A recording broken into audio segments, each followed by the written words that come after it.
सर्व मंगल मांगल्ये शिवे सर्वात साधिके शरण्ये त्र्यंबके गौरी नारायणी नमस्तुते।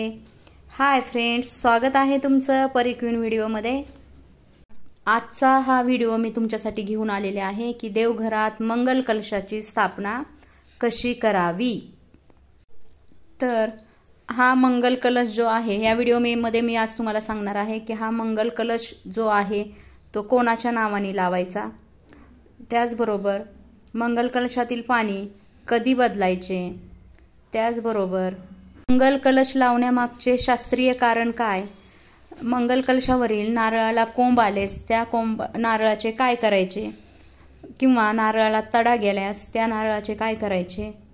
सुरुवातीला जेव्हा आपण मंगल कलश लावू तेव्हा शास्त्रानुसार देवघरामध्ये मंगल कलश सर्व अतिशय महत्त्वाचा आहे, कारण मंगल कलश लावल्याने आपल्या घरातील सर्व गोष्टी मंगल होतात। आपण आपल्या देवघरामध्ये मंगल कलश म्हणजे आपल्या घरात सर्व मंगल करणार आणि कलश स्थापन करताना गोंधळ जायचे नाही। देवघरात जर मंगल कलश कोणतेही चांगले कार्य चांगली गोष्ट आहे की आपण आधी काय करतो, कलशाची स्थापना करतो आणि नंतरच त्या कार्यक्रमाला किंवा त्या कार्याला सुरुवात होत असते। म्हणजे कलशाला आपल्या हिंदू धर्मामध्ये कलश लावताना गोंधळून किंवा घाबरून जायचे नाही। कोणताही लग्न समारंभ असू द्या किंवा कुठलीही पूजा असू द्या, जसे की वास्तुशांती किंवा गृहप्रवेश किंवा सत्यनारायण, कुठलीही पूजा म्हटलं तरी सुरुवातीला आपण कशापासून सुरुवात करतो, एक तर दीप प्रज्वलन सुरुवातीला करतो, म्हणजे दिवा लावून घेतो, आणि नंतर कुठल्याही कार्यक्रमामध्ये काय महत्त्वाचा असतो तर मंगल कलश। अशा ह्या मंगल कलशाची स्थापना आपल्याला देवघरामध्ये करायची आहे। तर हे जो मंगल कलश आहे तो देवघरात स्थापन कुणाच्या नावाने करायचा, तर देवघरात आपण जेव्हा मंगल कलश स्थापन करतो तर हा कलश आपली कुलस्वामिनी म्हणजेच आपली जी कुलदेवी आहे तिच्या नावाने स्थापित करायचा असतो।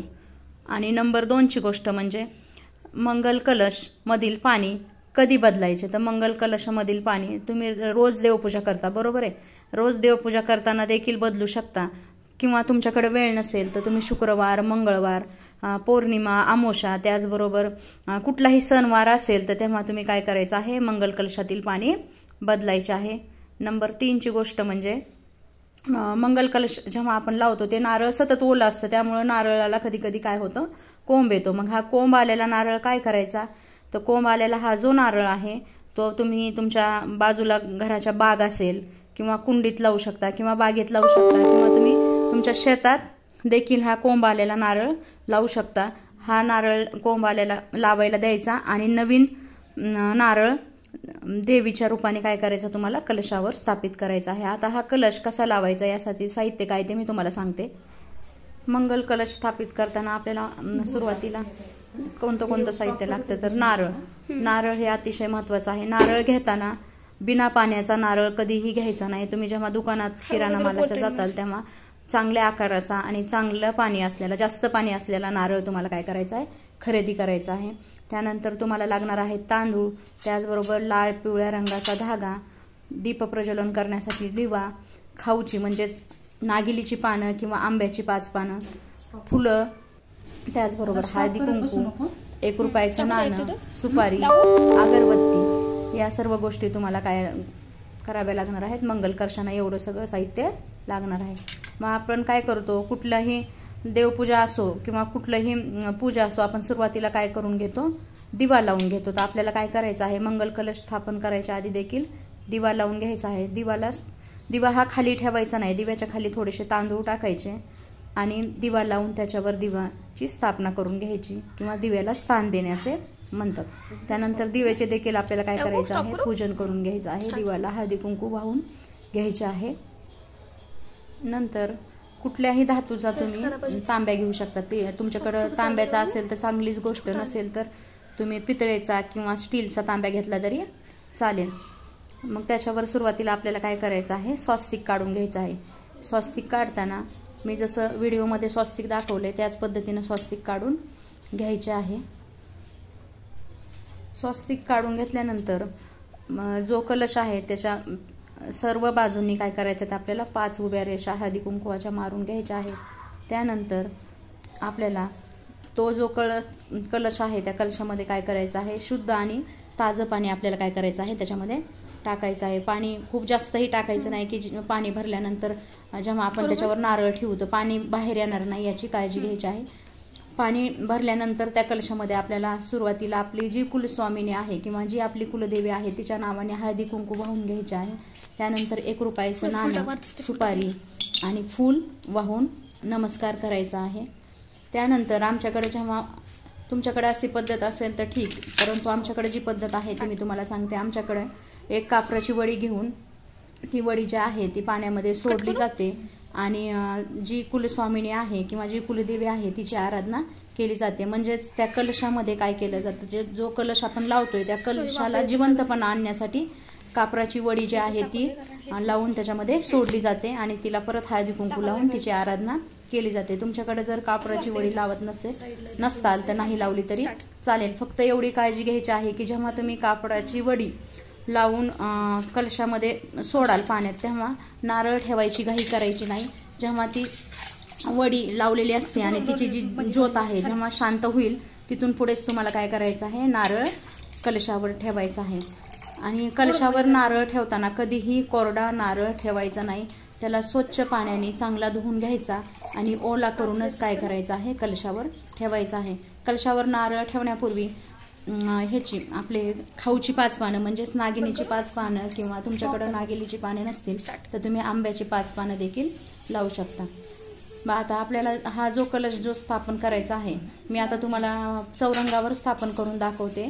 पण तुम्हाला तुमच्या देवघरात जर जागा असेल तर काय करायचं आहे, तुम्हाला हा जो कलश आहे तो देवघरातच तुमची जी कुलस्वामिनीचा फोटो किंवा मूर्ती आहे त्याच्या डाव्या किंवा उजव्या हाताला काय करायचं आहे, स्थापित करायचं आहे. जर देवघरात जागा नसेल तर तुम्ही चौरंगावर किंवा पाटावर देवघराच्या बाजूला देखील मंगल कलशाची स्थापना करू शकता. पाणी भरल्यानंतर आपण सगळी पूजा झाल्यानंतर काय करायचं आहे की जो कलश आहे त्या कलशाच्या गळ्याला आपल्याला जो लाल आणि पिवळ्या रंगाचा धागा आहे तो गुंडाळून घ्यायचा आहे. गुंडाळत असताना धाग्याला गाठ मारायची नाही, फक्त 5 वेळे येतील एवढा गुंडाळून घ्यायचा आहे. त्यानंतर तुमच्या देवघरात जर तुम्ही मंगल कलश लावत असाल तर सुरुवातीला खाली काय करायचं आहे, तांदळाची रास घालायची आहे किंवा अष्टदल कमल बनवलं तरी चालेल किंवा स्वस्तिक तांदळाने बनवले तरी चालेल. त्यावर स्वस्तिक, अष्टदल कमल किंवा तांदळाची रास घालून नंतरच मग त्याच्यावर मंगल कलश ठेवायचा आहे.